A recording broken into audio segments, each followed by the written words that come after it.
We all know those anime adaptations that may as well be colored manga pages with voiceovers. I've read hundreds of chapters of When Will Ayumu Make His Move, and while the anime wasn't bad per se, it didn't really enhance the source material in any regard. Plenty of anime like this, and the excuse of anime is just an advertisement doesn't really work these days. We've seen a litany of amazing anime adaptations over the years that take the source material and build upon it to create an incredible experience. Wit Studio took Attack on Titan and made the less than stellar art from the manga into a classic anime that will be remembered for years to come. 86 did what few light novel adaptations could do and actually took its time with the source material and adapted 3 novels within 23 episodes when normally it'd be 6. And of course, you can't forget about Demon Slayer's adaptation from Ufotable, launching the series into the stratosphere in terms of its sales. The anime industry is far past the idea of just being for advertisement purposes, and Bocchi the Rock is one of the best examples in recent times. Cloverworks has been on a bit of a redemption tour as of late. After wiggling their way into people's hearts with Bunny Girl Senpai in the first season of The Promised Neverland, they subsequently crushed everyone's hearts with the end of Wonder Egg Priority and the entirety of Promised Neverland Season 2. Hell, even Shadows has had some problems with the first season in terms of going off track of the source material, though I believe the second season attempted to rectify those mistakes. Regardless, it's obvious that for a bit, Cloverworks weren't exactly the fan favorites because of what they'd been doing with their animes. The tides have begun to change more recently though. Dress Up Darling and Akemi-chan were both adaptations that had great art and animation attached to them. Dress Up Darling was even able to acquire a second season when initially it wasn't planned for one to be made whatsoever. Not only that, but they teamed up with Wit Studio to make the beloved anime for Spy Family, and they also created the aforementioned Shadows House Season 2. With these anime under their belt, along with an announcement for more Bunny Girl Senpai anime projects, things have been looking up for the studio. And Bocchi the Rock is just another surprise addition to that list. Bocchi the Rock is an anime about a girl with social anxiety named Hitori Goto who discovers music as an outlet for her issues. She has a desire to join a band so that she can get herself out into the world and experience some true fun in life. Basically, she wants to be popular. She practically gets forced into a band, and she earns the nickname Bocchi and finds her place along with Nichika, Ryo, and soon after Kitara and the Kesoku band. It's a very simple premise, and no one would tend to expect much from it, but the charm of the anime comes from the way that it's presented.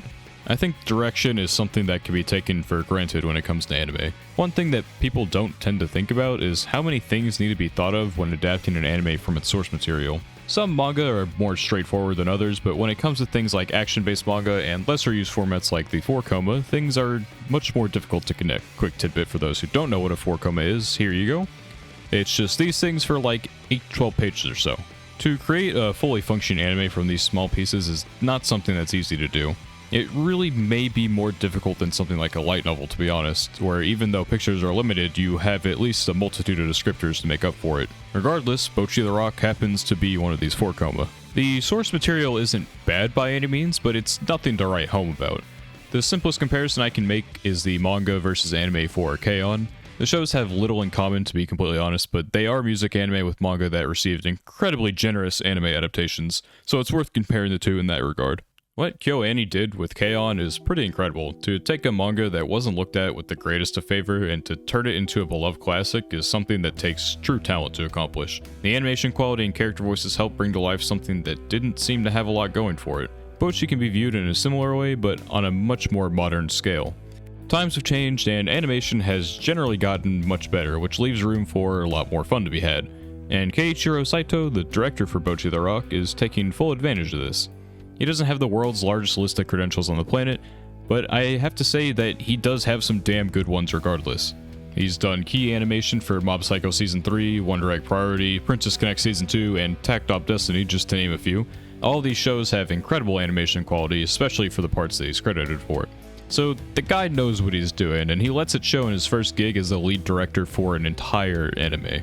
The attention to detail put into Bocchi the Rock character movements are so subtle, yet as you notice them, it just makes it that much more satisfying to watch. The fluid way that they walk, the swing of the guitar cases, everything is just so good looking. CGI gets used on occasion, but you have to really try to be looking for it with how well it blends in with the art style being used. Speaking of art style, the flawless shift in styles that is being used is beyond fun to watch. The best comparison I can think of is how in SpongeBob they'll occasionally bring in real life pictures or footage and have it contrast with the cartoon look for a bit of visual comedy and to grab attention. It's been used a few times up to this point.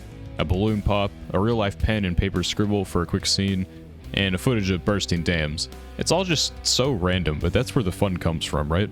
Even outside just the real life looking things, the actual art style for the animation will change as well, which you can notice in the attention horror monster scene. It has a more comic book look to it. The creative freedom that anime gives is why I prefer it over pretty much any other form of media.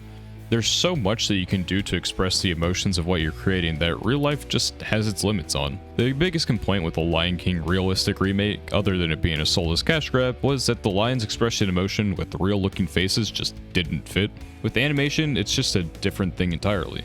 Visual expression of emotion can invoke all sorts of reactions: sadness, laughter, whatever the aim is. And finally, I of course had to mention this, in terms of music, this show has absolutely nothing but slappers. Of course, you'd expect good music from a music-based anime, but for a show that had to go out of its way to create a multitude of original songs, it's impressive that each individual one is just a banger. Unironically, I believe Bocchi the Rock so far is the best anime to come out of fall 2022. That could change, but I'm sure that this anime at least will continue to keep up what it's done so far. For the first time in a little while, I fully believe in what Cloverworks is doing, and I am super excited to see the rest of this anime unfold.